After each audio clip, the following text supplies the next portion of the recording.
Please take your seats. Our program is about to begin.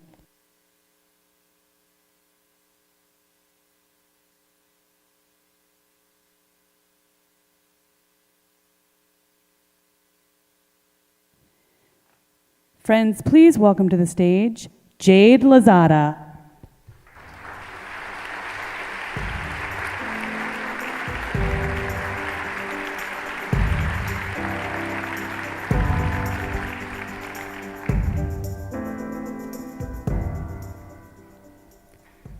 The worst crime I know men have committed is to turn nature into an oppressor. I tend land, concrete gorges in earth, pillared steel and brick, burdenless and guiltless below its sky. The first witness and last native to this island at the joint of the ocean's palm and the Hudson's stretch into us. An exodus from the diaspora, for sins of skin darkening, for lack of sun and barren pockets. Somewhere we search for home. So we bleed joy into our beating heart labyrinth in barrios, the croon of a singer who never kissed his mother's land goodbye, laces and tangles treetops in the night, glides into the southern current of the sea, waters the pores of my concrete. Cascading lyrics from our windows return in lush platano leaves on the sill.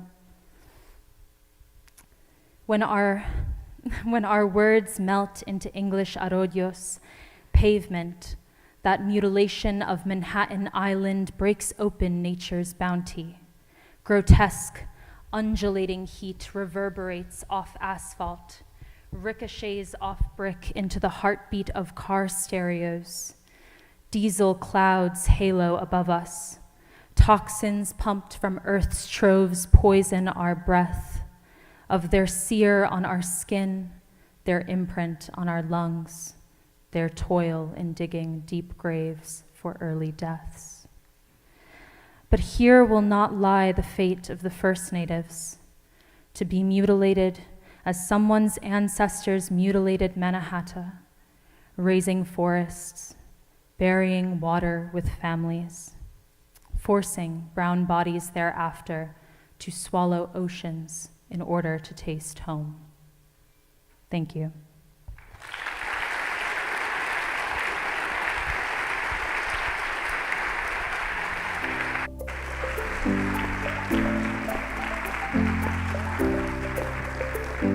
Ladies and gentlemen, that was Jade Lozada, a writer, spoken word artist, poet, and a sophomore at Harvard College. She was a local youth organizer of the 2019 Global Climate Strike, which brought together a record 300,000 people for the planet. Brava, Jade. Thank you for joining us.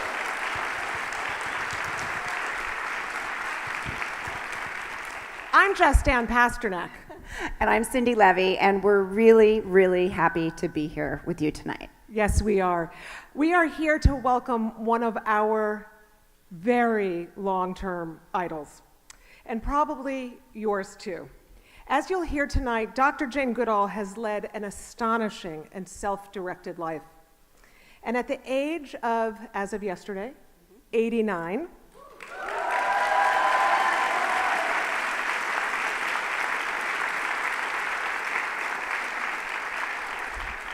she is living it with a sense of urgency and passion. Today, we all need that same urgency and that passion for this planet. And we are joined in this room by young people, both in the audience and on stage, who are leading us forward. So like Dr. Goodall, these young people are working in so many different ways, in so many different communities, to try to make a future possible for all of us. They're working on ocean issues. They're working on conservation issues. Raise your hand and cheer for yourself or your neighbor if you're working on those things. And that's right. We're honored that we're also joined by young people from Dr. Goodall's own Roots and Shoots program, part of the Jane Goodall Institute. Give yourself a big round if you're involved with Roots and Shoots. So I want to thank you, Cindy, and everybody at the Meteor. If you're not following the Meteor, you don't know what's going on in terms of equity and justice. So I just want to say thank you for being our partner. We love partnering with the Meteor, and thank you for the work you're doing. Well, back at you, Anne, and it's really lovely to be here at the museum, which always makes such a commitment, not just to art and to artists, but to the world that they live and work in and the world that we're all trying to build. One note, we want to acknowledge that we are standing here just 2 weeks after a UN report that I'm sure many of you read the headlines about, which found that our planet is speeding toward climate catastrophe even more rapidly than we knew. Our opening speakers in tonight's program are devoting their lives and careers to helping us change that. And first, it's my privilege to welcome Sanchali Paul, the founder and CEO of Commons, whose support for the event we're so grateful for. Welcome, Sanchali.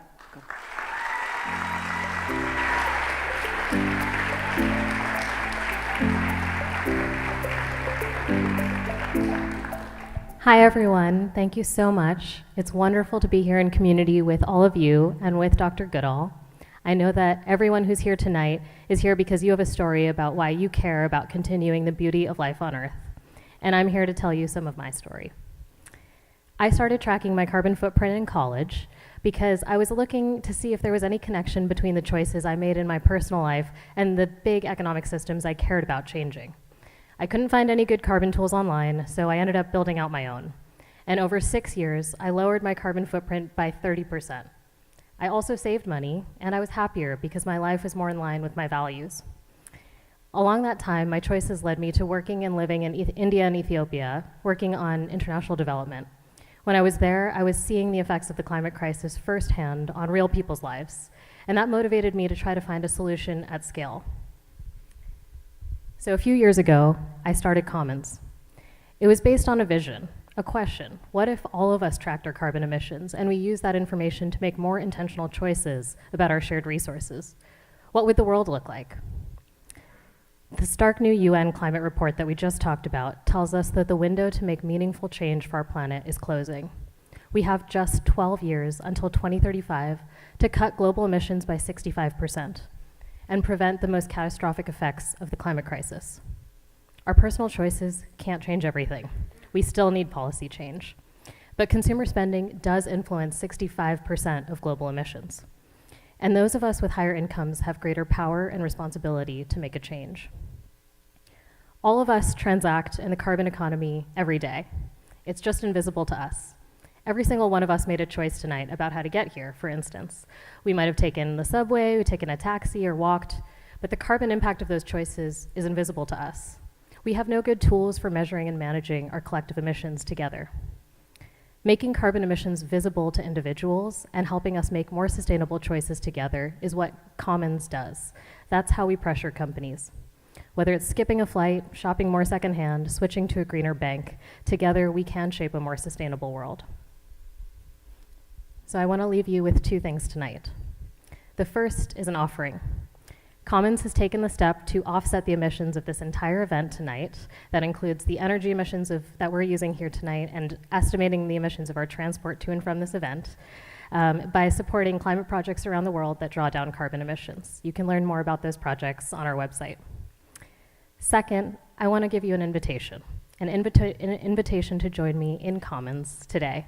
So you can download the app using the QR code on the screen. You can follow me, Sanchali Paul, and after this event, we can inspire and motivate each other in our climate journeys. Tonight, we all get to speak with Dr. Goodall, who shows us the ability of an individual to make a lasting change. This gathering also inspires me. Every one of us, young, old, business people, activists, we are the ones who are going to rebalance the commons. Thank you so much.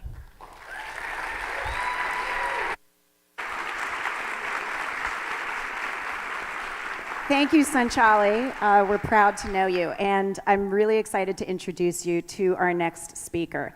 At just 24 years old, Aisha Siddiqa is already one of the world's leading environmental activists. She's the co-founder of Polluters Out. She serves as a climate advisor to the UN Secretary General, no big deal, and she was just named one of Time Magazine's Women of the Year this month. Wow. Yeah, and she'll be joined on stage by Treasure Brooks, who actually has the best name ever, right? A filmmaker, cultural strategist, and a founding member of the Meteor. Please welcome Aisha and Treasure to the stage.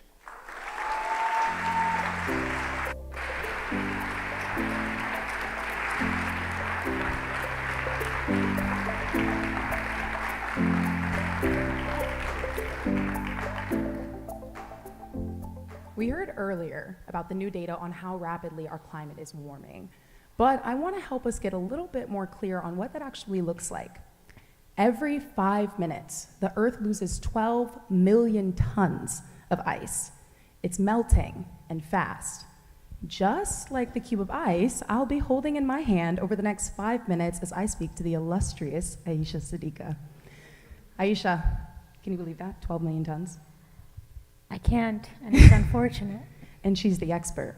So, you know how quickly things can change in 5 minutes? Ready to jump into it? Let's go, let's do it. Okay. Ooh, it's going quick. First question. What or perhaps who is most at risk in the climate catastrophe? The climate catastrophe or the climate crisis is not gender blind. It's not race blind. It's not class blind. It uses the pre-existing structures of hierarchy to further put people into danger. And those people are most at risk. So in a given society like the one that we live in today, it's people that are experiencing the worst of the housing crisis. It's people who are experiencing poverty. It's people who are experiencing hunger. And they will face the worst effects of climate crisis because where will they go when they don't have a home to live anymore? Where will they go when they don't have access to clean water? And as inflation increases and food prices increases, where will they get their sustenance?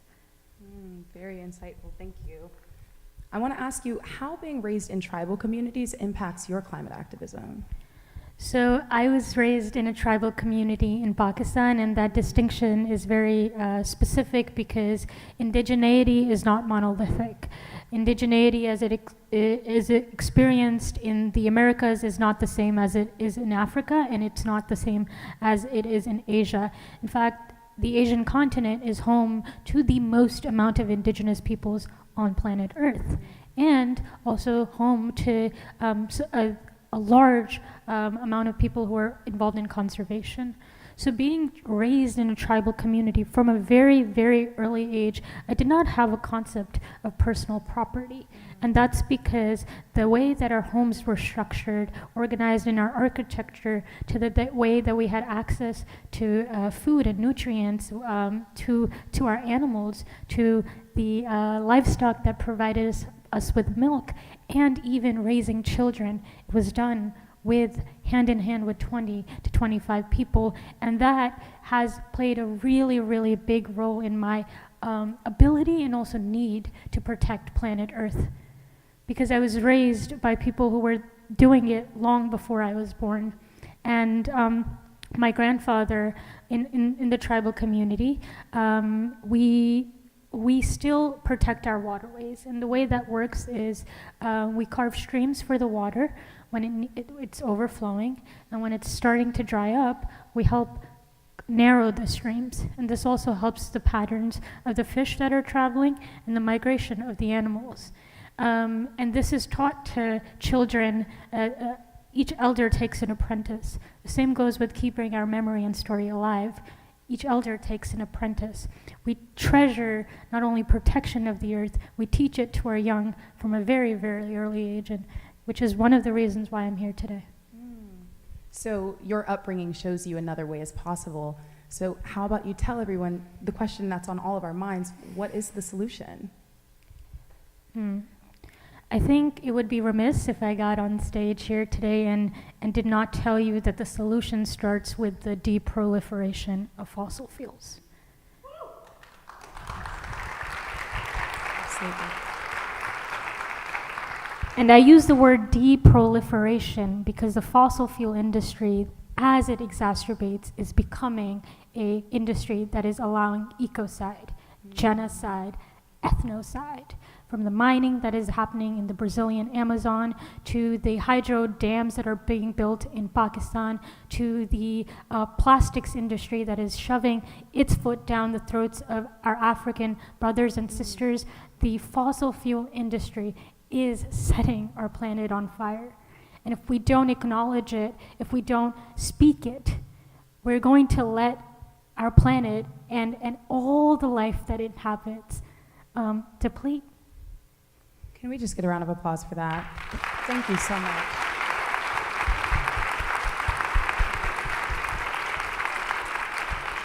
So, Aisha, there are people in the audience and at home 10, maybe 15 years younger than us watching the work you're doing. What do you have to say to them? Oftentimes, people look at young people for hope, and to the young people younger than me that are sitting there, I know climate anxiety is real. I know the stress is real, and not only is it real, it makes so much sense. It's not that you are crazy or experiencing something that is abnormal. Actually, it's very normal. It shows that you have a connection to planet. In fact, in my culture, the elders teach us that young people, the reason why they are so susceptible to the emotion and calls of planet Earth is because they are closer to the beginning of life. And the generation that is coming forth right now will see the aftermath of the climate crisis with their very eyes. The generation I stand in is in between, and we have the ability to change the course of this ship, which makes the responsibility that much more higher. But my message to the young people is, don't become apathetic to this. Don't become apathetic to the pain that you can feel, and also use it to build hope.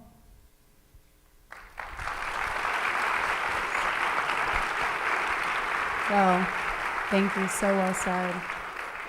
The ice in my hand is melting, and it is absolutely freezing. As are the glaciers around our world. What gives you hope that we can stop this? I was raised with the belief that the earth is a living being. And because she is a living being, she has given birth to her guardians all over the planet, very consciously. And it's not a coincidence that they're rising from all different parts of the world and coming together with the message that is the same.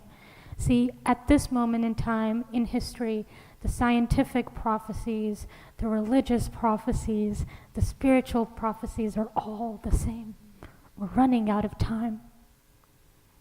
And what gives me hope is people waking up to that, realizing that you are just but a species on planet Earth, that your time will also come, and you must leave it and the place that you call home behind better for the generations that are to come.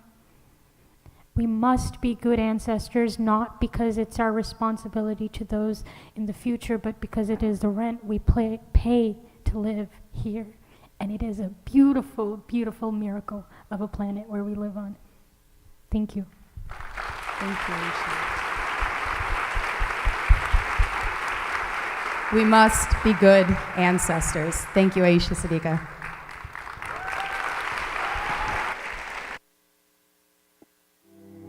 It's been an amazing journey, this life of mine. This planet has filled me with the wonder of all living things, great and small. We cannot ignore this earth that surrounds us, that feeds us, shelters us, replenishes our bodies and our souls, and stretches our imaginations, where animals, plants, air, water, all care for us. We're all interconnected. People, animals, our environment. When nature suffers, we suffer. And when nature flourishes, we all flourish. I do believe in the possibility of a world where we can live in harmony with nature, but only if every one of us does our part to make that world a reality. So that when you look back over your journey, your life, you can truly say, I did make a difference.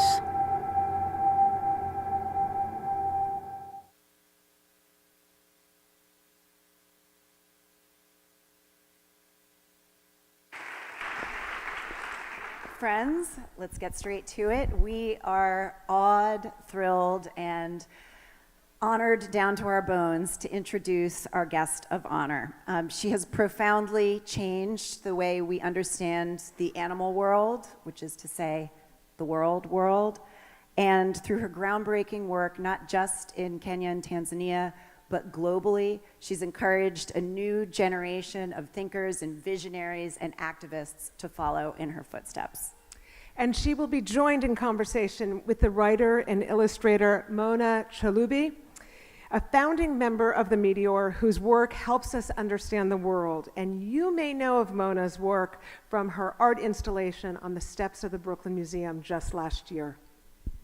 Welcome. Welcome. Dr. Jane Goodall and Mona Chalubi.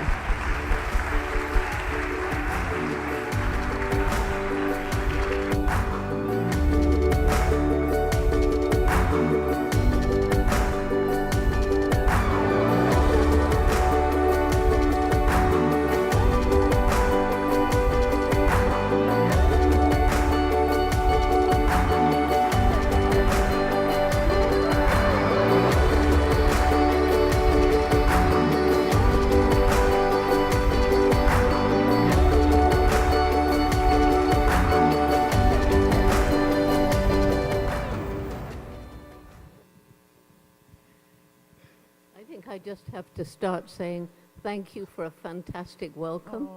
It was wonderful to hear the young people speaking before, but I think the welcome you gave me deserves a very special welcome from me, which you might hear if you came with me to Tanzania, to the Gombe National Park. And it's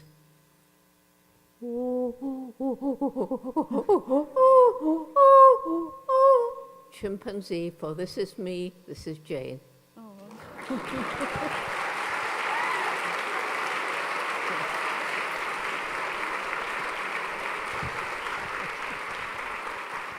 Well, Dr. Goodall, I was going to start out by saying we are thrilled to have you here, but I think you already know that by now. I'm going to dive straight in with the questions, if that's okay. And I wanted to start out a little bit before we get to Tanzania by talking about your childhood. So you had a very, very early love for animals. Can you tell us where that came from? Well, people always ask me where my love of animals came from. I don't know. I was born, I popped out of my mother's womb loving animals. And she tells me that when I was 1.5, I don't remember, but she came up to say goodnight to me, and I just got this whole handful of wriggling earthworms and their earth in my bed. And, you know, so many mothers would have just said, oh, throw those dirty things out. But she said, Jane, you were looking at them as though you were wondering, how do they walk without legs? And she just quietly said, I think we'd better take them in the garden because they might die in your bed. So I was literally born, and I spent my childhood. You know, there was no TV when I was growing up. A lot of young people can't imagine a world without TV. In Pakistan, I'm sure they can. But anyway, I had nature out in the garden, on the cliffs near my home, and books. And so there were birds and squirrels, and there were the dogs and the cats. That was my teachers. And then to fast forward a little bit, when you first entered the field, you didn't necessarily have the most conventional educational background. Can you talk a little bit about that? Yeah, well, when I was 10 years old, I read Tarzan of the Apes. And we didn't have much money, but I used to go to this little second-hand bookshop. Most books came from the library. But I had saved up, I used to save up my pennies of pocket money, and I had just enough to buy this little book. It was second-hand, called Tarzan of the Apes. So I took it home, I took it up my favorite tree, I read it from cover to cover. And you know, little girls of 10 can be very romantic. And I fell passionately in love with this glorious Lord of the Jungle. And what did he do? He married the wrong Jane. Right? So, of course, I knew there wasn't a Tarzan, but that's when my dream began. I would grow up, go to Africa, live with wild animals and write books about them. No Yeah. thought of being a scientist. Yeah. That wasn't for women back then. And everybody laughed at me. How Yeah. will you get to Africa? Yeah. It's far away. We don't know much about it. It's full of dangerous wild animals. And you're just a girl. Yeah. But my mother, Jane, if you really want to do something like this, then you have to work really hard, take advantage of every opportunity, Yeah. and if you don't give up, hopefully you find a way. And I've taken that around the world, particularly young people in disadvantaged communities, especially girls, boys too. And how many have written and said, Jane, thank you. You've taught me because you followed your dream and did it. I can follow mine. Yeah. Was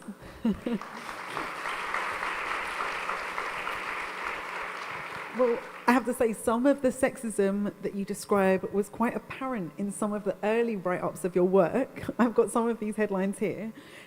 Blonde ogles apes, young, blonde and beautiful, and a scientific whiz. They seem quite fixated on the fact that you were blonde. Did it bother you to be receiving that kind of coverage at the time? Well, you know, when I finally got to Africa, it was because I had to do a secretarial course first because I had to have a job, couldn't afford university. And then I got this job in London. I got a letter from a school friend inviting me to Kenya. And so that was opportunity, but money. I couldn't save money in London where my job was. I worked as a waitress at home, and it's jolly hard work. Yeah. It took 4 to 5 months to save up enough. And finally, I got there. And then I heard about the famous paleontologist, anthropologist, Louis Leakey. Somebody said, if you're interested in animals, you should meet Louis. And so I went to meet him at the Natural History Museum. He was curator. And, you know, I took this boring secretarial course in London, but you never know when something's important. His secretary had just quit. Wow. He needed a secretary. Yeah. So now I'm in a world where I'm surrounded by people who can answer all my questions about animals, about mammals and birds and reptiles and insects and plants. And it was total magic. Yeah. And that job ultimately is what got you to Kenya and then Tanzania. Can you talk a little bit about the kind of first encounters that you had with chimpanzees once you arrived? Yeah, well, Leakey, you know, eventually asked me, he decided I was the right person to go and study chimpanzees. He'd looked for somebody for years. They're our closest relatives. And, you know, he was studying early humans, and he felt that understanding our closest relatives in the wild could be useful. And finally he got the money, and I got to Gombe. I wasn't allowed to go alone by the then British authorities. And Too so, dangerous? again, my mother volunteered to come. So I had Wow. money for just 6 months, hard to get. I had no Yeah. degree. And she came for 4. And, you know, she really helped me to get over the first 4 months when you asked me to describe my encounters with chimps. It was seeing their backsides vanishing into the forest. They were, you know, they're very, very shy, and they'd never seen a white upright ape before. Yeah. And we are the 5th great ape. We seriously, biologically are. And so I was getting more and more depressed because, you know, the money was going to run out. I would let Louis Leakey down. I knew with time I could get the chimps' trust, but did I have the time? And then one of them, whom I named David Greybeard because he had a white bristly chin and was terribly handsome, and he began to lose his fear for some reason before the others. And so it was really thanks to David Greybeard that I managed to see exciting things, and the Geographic stepped in to say they would fund the research when my money ran out. Do you remember that first encounter when David kind of let down his guard and started to trust Well, you? it was just sadly 2 weeks after my mother left. You know, she'd boosted my morale all those months, saying, you're learning from your binoculars. I knew it wasn't enough. But she left just before I was walking along this trail, and I saw David, and I saw him reach out, pick stem of grass, scratch at a little place on the termite mound, open up one of the passages and push the tool down, pull it carefully out, Wow. termites biting on with their mandibles, and eat them off. And then he picked a leafy twig, and to use that as a tool, he had to strip the side branches and the leaves. So at that time, science had decided humans, and only humans, could use and make tools. We were defined as man. Of course, it was man in those days. Yes. Man, the tool user. Yeah.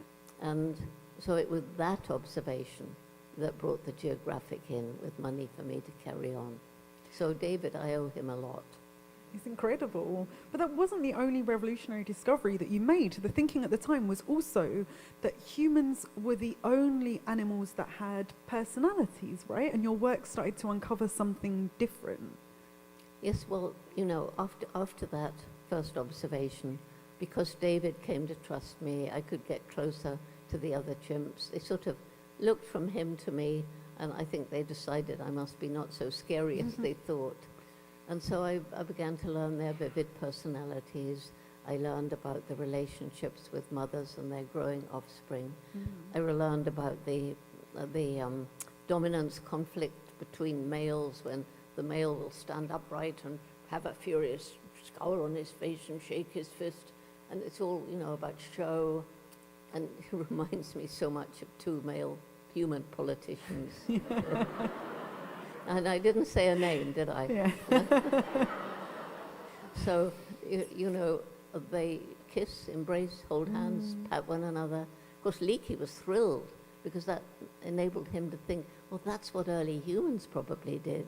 Yeah. They used grass tools long before the first stone tools were discovered. Yeah. And so it was a shock to find that they also have a dark, brutal side to their nature.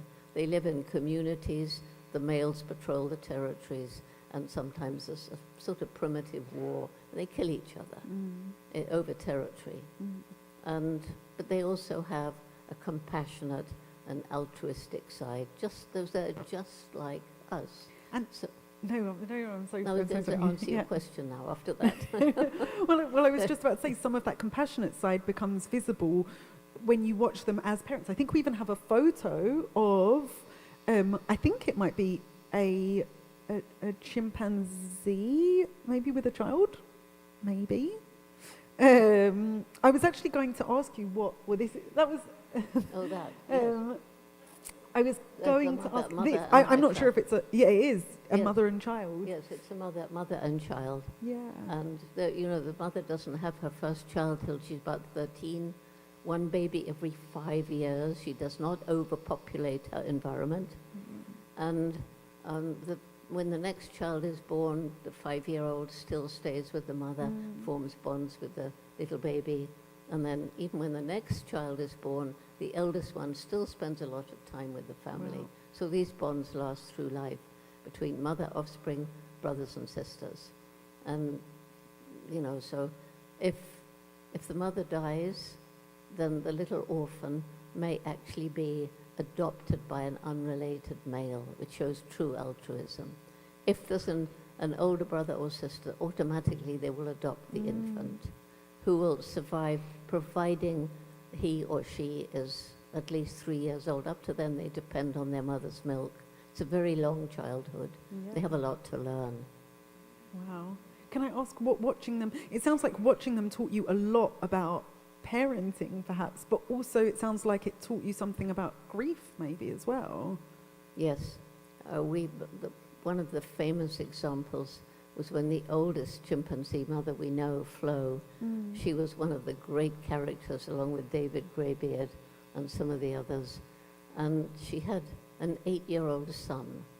Well, he was unusually dependent. Flo had had another infant after him, and that infant died. And so Flo took Flint back, and allowed him to continue suckling, even though by then he was 6 years old. And when he was 8, he was still riding on her back, although sometimes she fell because she was old. She was about 50. Wow. And sometimes he wanted her to groom him, and he was always pulling her hand. He pestered and pestered her. And when she died, I think he died of grief. It was the most sad scene I saw, because I was following him, and I'd watched them just before she died. She made a big nest up in the tree, and they slept there together. And so after she died, he sat for a long time, huddled up, and then on, I think it was about the third day, he climbed that tree, he walked along to that nest, and he stood looking at it, and then he turned and climbed back down, curled up on the bank of the stream, and died. Oh my God. Wow.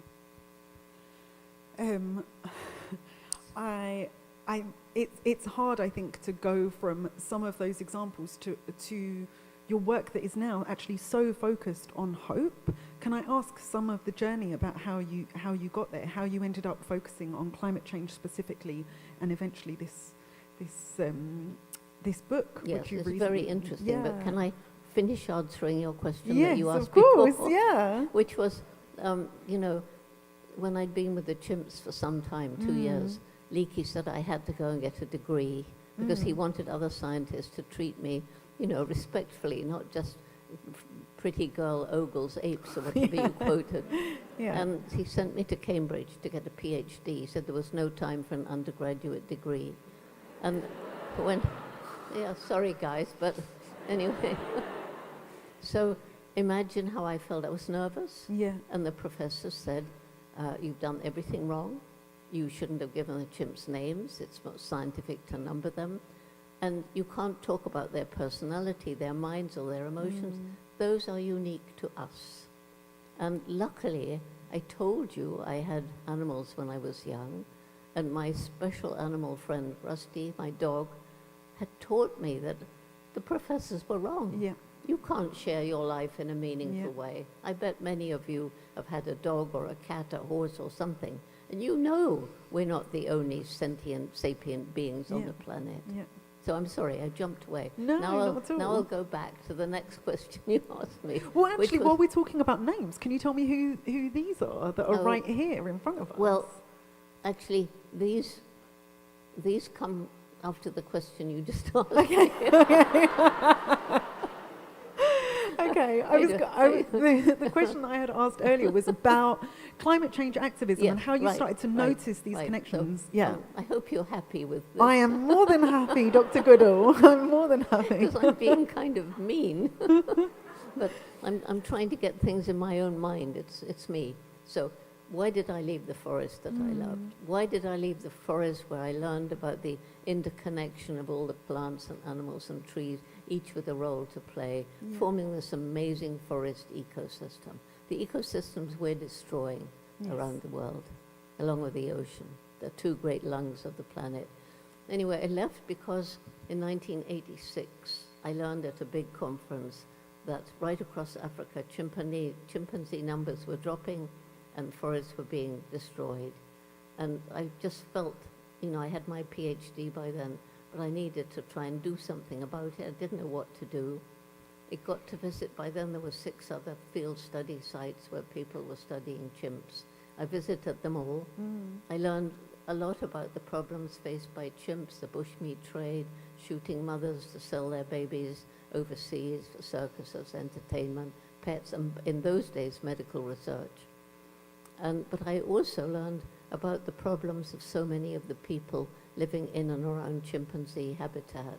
The crippling poverty, the lack of good education and health facilities, the degradation of the land as their populations grew, and the populations of the livestock moving into the forest, the chimpanzee habitat. And when I flew over the tiny Gombe National Park, where, by the way, we're in our 63rd year of studying the chimps, one of the 3 longest term studies of wild animals in the world.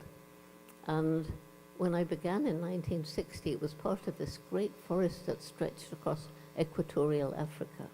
When I flew over in the late 1980s, I was shocked. It was an island of forest, a little national park, and it was surrounded by bare hills.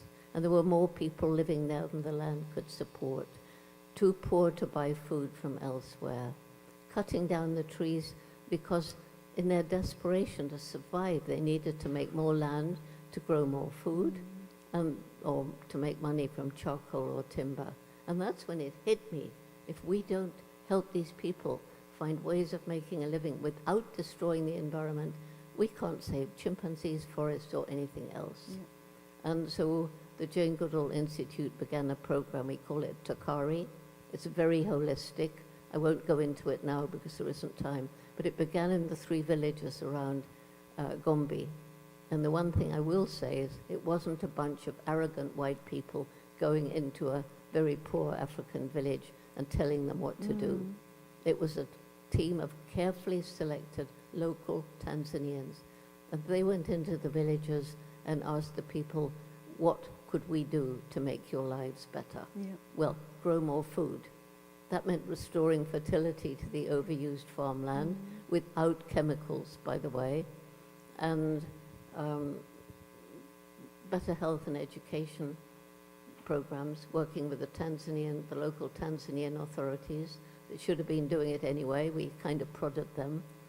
And then they came to trust us so we could introduce water management, scholarships to give girls a chance of secondary education, microfinance opportunities so people could start their own environmentally sustainable small businesses, and family planning, very eagerly received because people know that to get out of poverty, one way is good education for your children.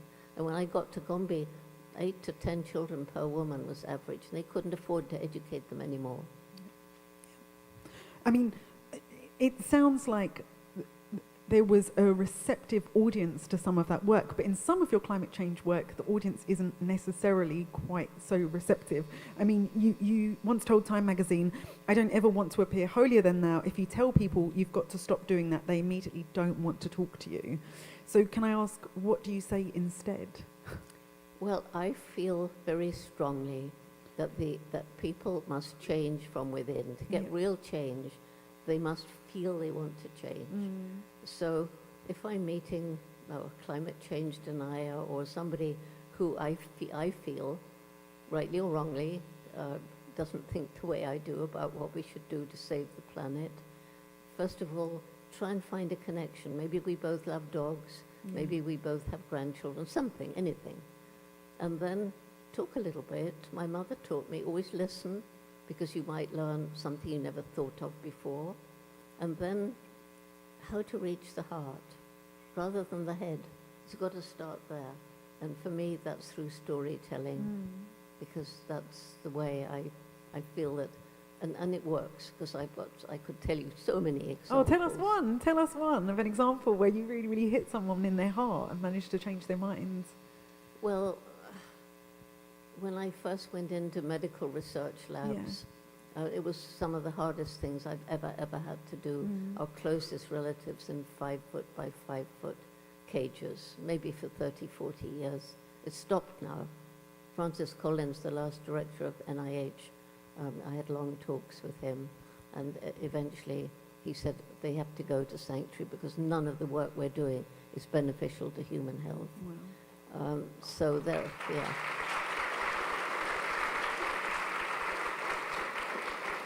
That's no so small anyway, thing, yeah. So when I went into the labs, I came out, and the first time, all the head guys doing animal research in NIH were sitting there. And I was feeling shocked and shattered, and actually, you know, and they were all sitting around the table, and I realized they were waiting for me to speak. So I thought, what can I say? So into my mind came, you're all caring and compassionate people. You must feel just as I do about what's going on in there. And they could hardly admit they weren't caring and compassionate. So then I just showed them pictures of the Gombe chimps. And I could see them turning inward. I could see them thinking. And, you know, I talked to some of these researchers, and they'd never seen a chimp. They just asked for a little vial of blood or serum. Or data. Yes. Yeah. So I said to them, well, if I give you a book, will you read it? And they said yes. And some of them turned around and really helped. The labs got better, and now, as I say, they're finished. So, but, you know, I don't know if that's a good example, but it's one example. It absolutely is, Yeah. and it brings us on to the theme which I know that you wanted to talk about, which is hope. I'm going to show a picture of one thing that I know gives you hope, which is this is a photo of Roots and Shoots, which is the program of the Jane Goodall Institute, which has started out with just...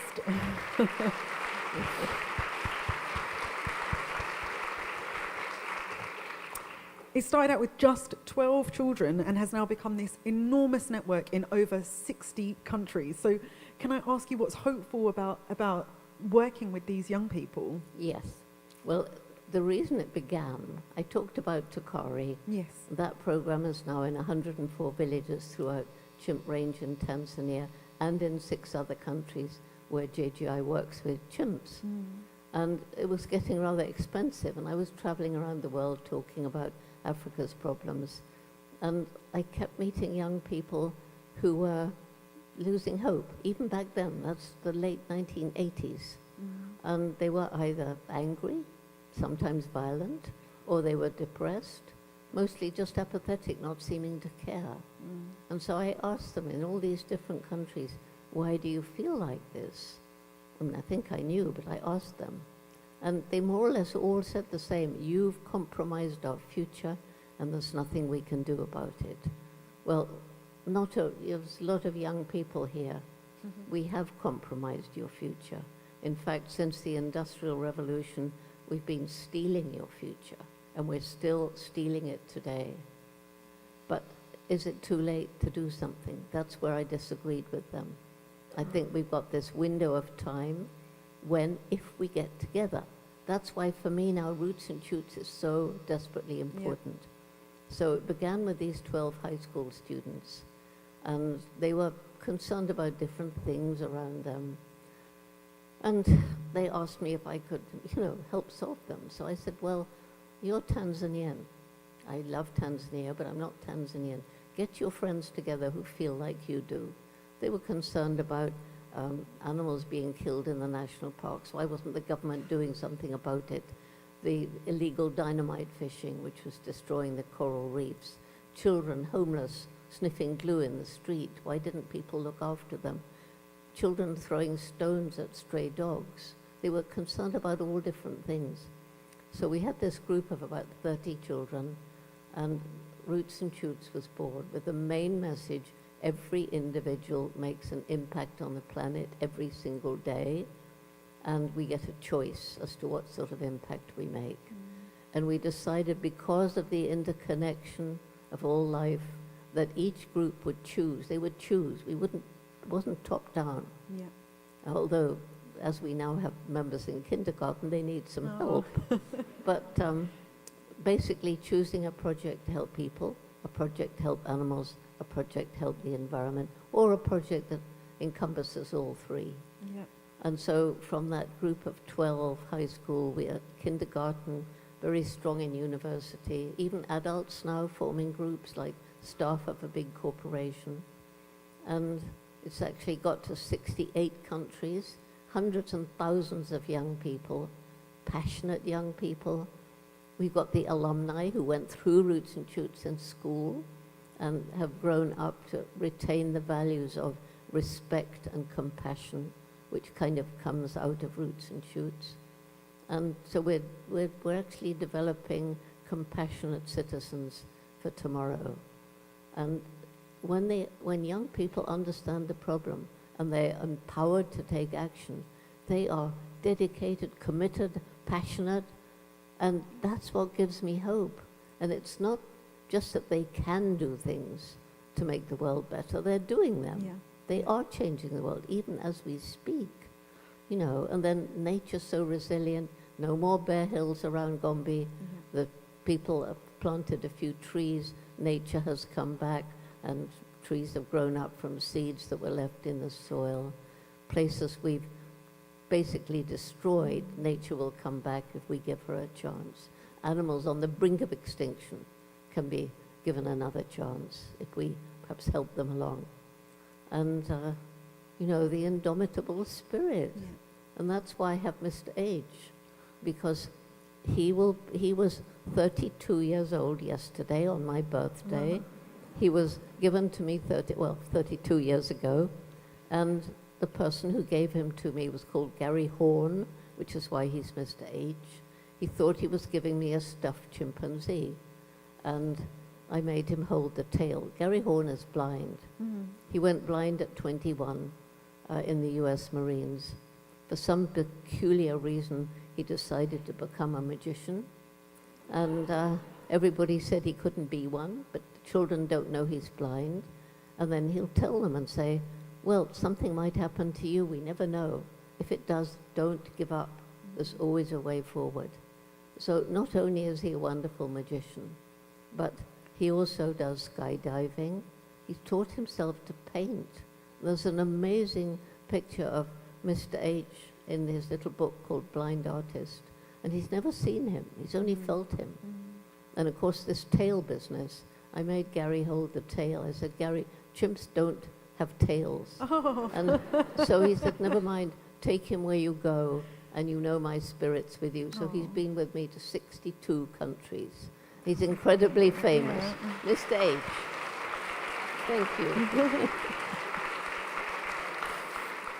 And very quickly, you asked about these other guys. Yeah. Well, you know, that it was that time when I went to university and was told that only humans have personalities, minds, and emotions. And it obviously, it's not just chimpanzees and elephants and whales that have high intellect.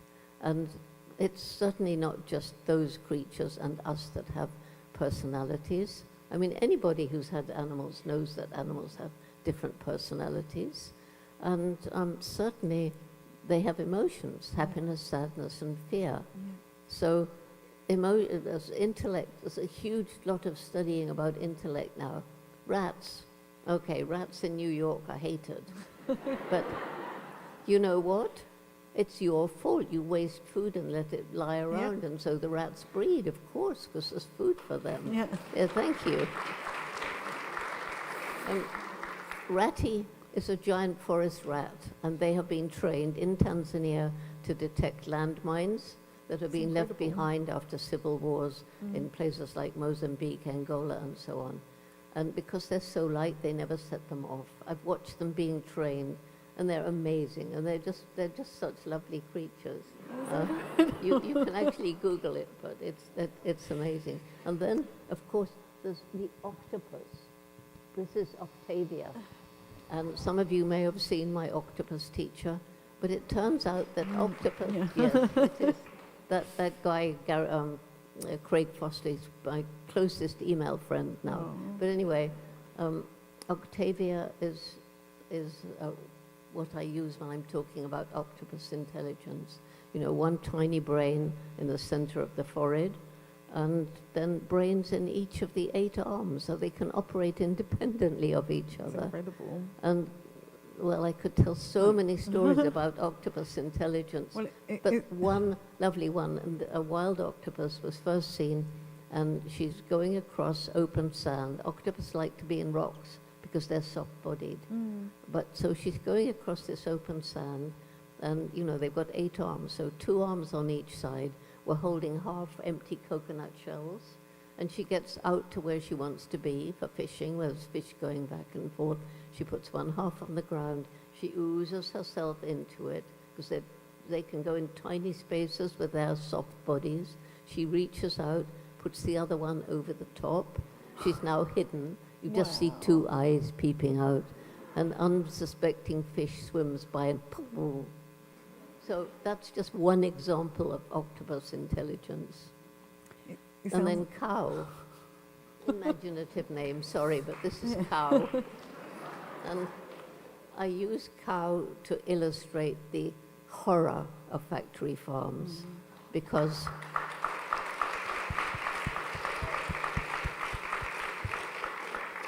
all these billions of animals that we crowd into these cruel concentration camps for animals, they need to be fed. So masses of land is set aside to grow corn to feed them, grain to feed them. Lots of fossil fuel is used to cart the grain and the animals around.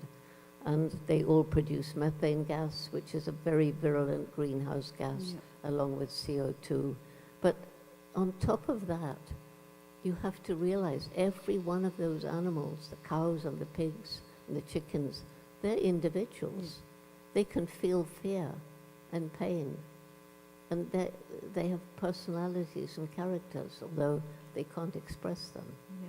So that's why I have my little family of animals.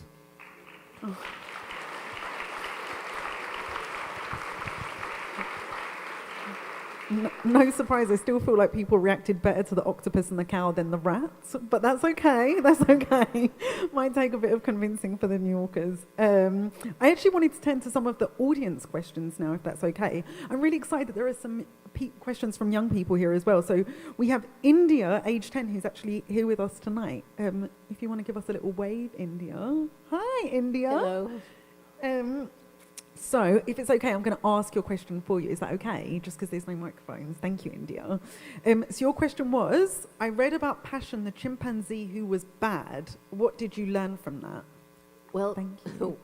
Passion was bad because she definitely killed 6 infants of other females, very tiny, just after they were born, and probably 2 more. We think she killed 10 infants and ate them. So she was a cannibal. And we did not know why she did it. And she was a very bad mother. She treated her offspring horribly. And so we thought it was just her, that she was a psychopath. Since then, sadly, we've seen other females, high-ranking females. It's only when the infant is very tiny. And I've wondered and wondered, is it because that little creature doesn't smell like a member of the community because they hate others, or is it the blood left over from the birthing?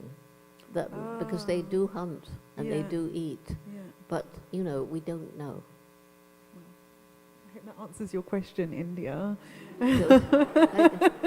But India, there are other chimps who, there's nice chimpanzees and unpleasant ones, just like people. So when people ask me what my favorite animal is, they all think I'm going to say chimpanzee, but it's not true. They're too like people. Yeah. My favorite animal is a dog. Oh, yeah.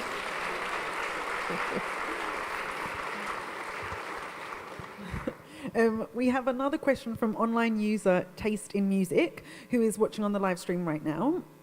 And Avery, age 8, who I also think is here. Avery, maybe? Yeah, hi, Avery, hi. So you both had similar questions, you and this person who asked online. So the question was, is it okay if I ask it as well? Thank you.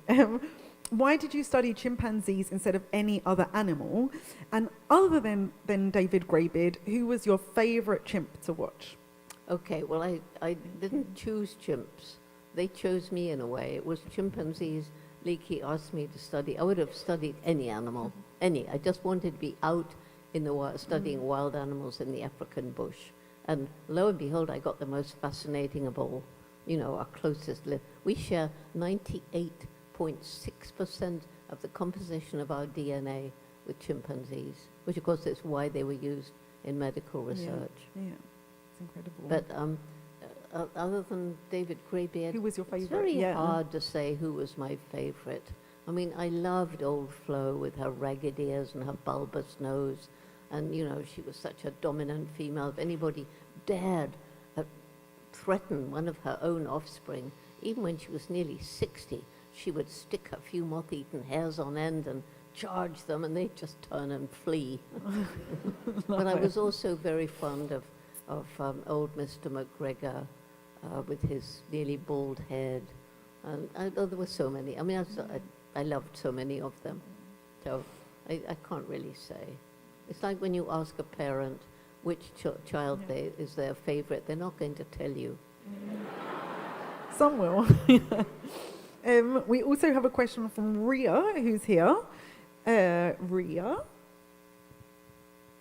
Maybe? I can't see it. Maybe. Over there. Okay. Hi. I'm also going to ask you a question if that's okay. I think this is a really good question, by the way.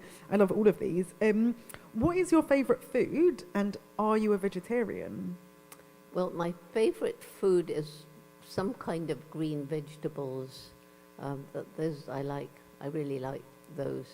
And I was a vegetarian starting from the late 1960s, as soon as I learned about factory farms.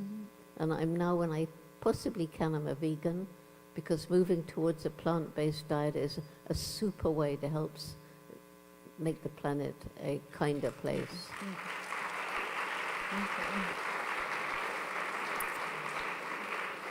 You know, it's not just the animals we eat, it's the dairy and egg Yeah. production that is so cruel. Yeah. You know, the poor mothers, they have these calves. And cows, if you leave them, there's a real strong bond between the mother and child. Yeah. And they take them away sometimes just after they're born. And I was in one place, and it was awful. All night long, the mothers were calling and the children were calling, and they'd been separated. And it was just awful. Yeah, yeah. I have a friend who grew up on a farm who said the same thing. Even with that direct proximity to it, they just said that sound is seared into their memory so clearly. And by the way, when you get home, if you haven't seen it, or after this, just Google not Picasso the artist, but Pigcasso. And Pigcasso wasn't originally called that. It's the importance of naming, isn't it? But she was rescued on her way to slaughter. She was going to become bacon. And she was rescued by an artist who had started a little sanctuary for farm animals. And the artist noticed that this pig was fascinated when she was painting. So one day she set up an easel and some pots of paint and put a paintbrush with paint in Picasso's mouth. And she started making things. If you Google it, she is so excited to get to this canvas, and she chooses her own colors, and she fills the canvas. Now, her paintings are selling for $5,000. Oh my God. And she has had 2 international exhibitions. And the only thing she's been taught is at the end of a painting, when she's finished, she dips her snout in red and gives a snout, Wow. snout sign. But you know, here's the point of naming. All the pigs have the same type of personality. They don't have names, they're thrust into factory farms, and they're eaten. I have another question for you here from someone called Blooming Old on Instagram, which is, just you mention your mother so much, I think it's natural that people would be asking this. It's so beautiful. What is the best advice that your mother ever gave you? The best advice is what I've said. She said, if you really want to do something, you've got to work hard, take advantage of every opportunity, and don't give up. I don't think there's any better advice than that. Yeah.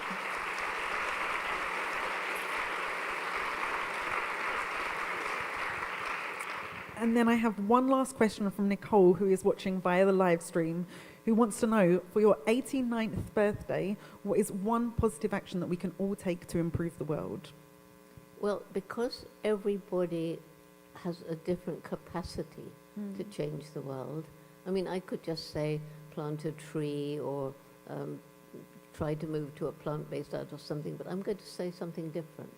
I'm going to say, just remember, every single day that you're on the planet, you make an impact, and you can choose what sort of impact you make. For example, what do you buy? Where did it come from?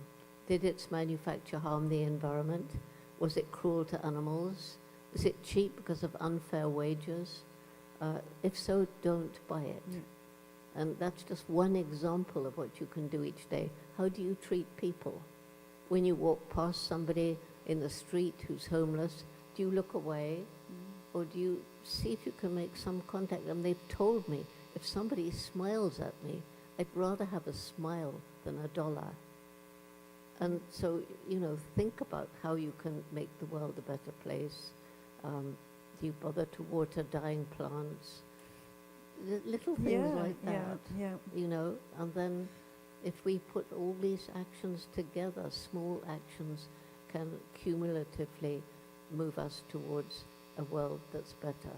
But, you know, there are some people, and some people who are billionaires, And if they say, what can I do to make the world better? I'll say, write out a big check to the Jane Goodall Institute.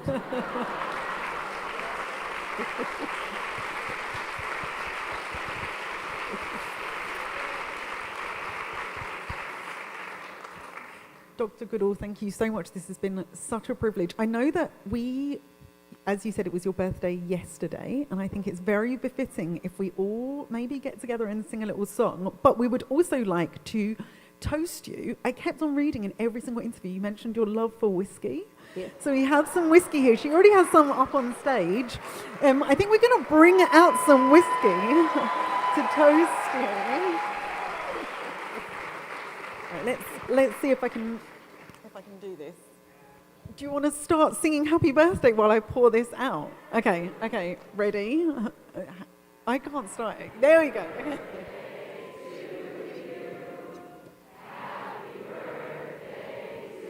It's a big old glass.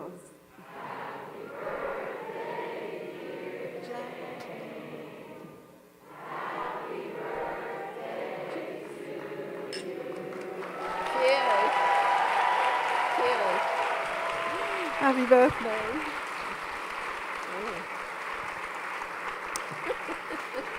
She's not a whiskey drinker. It's strong. I tried to find what was the most ecologically sourced and environmentally friendly whiskey, and I was told that it was Scotch. It was Glenfiddich, and I was like, oh, you're going to have, that's too close to home. So this is an American whiskey that is apparently... Very good. Okay, good. Yes. Good for America. Okay.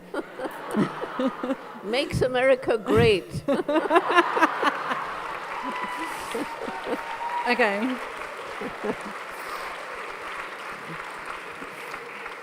Thank you so much. We are almost ready to close, but before we do, there was just a couple of things I wanted to really quickly mention. So one is that here at the Brooklyn Museum, there is the Climate and Crisis exhibition up on the 5th floor, which is incredible.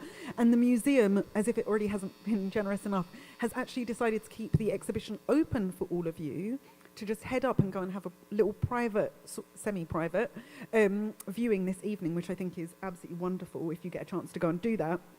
But first, I just have one more question, which is a question for all of you. Now, Dr. Goodall, you famously said, let us use the gift of our lives to make this a better world. So I'm going to ask everyone here to pause and think about who inspires you all to make this a better world. It's going to be a little bit of a mess and a little bit cheesy, but I'm going to have everyone say out loud someone who they believe inspires them to make the world better on the count of 3. Okay, are you ready? Do you want to do the countdown, Dr. Goodall? Okay. 1, 2, 3. Oh, thank you so much. Thank you so much, Dr. Goodall. Can I do one last thing? Yes, of course you can. This is where I want to involve all of you. Okay. So you've heard what I had to say, or some of what I would say. And if you agree with me, I want you to join. So in Tanzania, where Roots and Shoots began, about 4 years ago, I went back to Tanzania, and sometimes we bring young people from around a city to come together and share their projects and have fun. And I found that at the end of a day, they were standing together and saying, together we can, meaning we can save the world. And so I said, yes, we can. We know what we have to do, but will we do it? Do we have the will? And so then they started saying, together we can, together we will save the world. And I said, yes, because together we must. So if you agree with this, could you stand up and join me? And we will repeat together after 1, 2, 3. This is much better. 1, 2, 3. Together we can. Together we will. Together we must save the world. Thank you.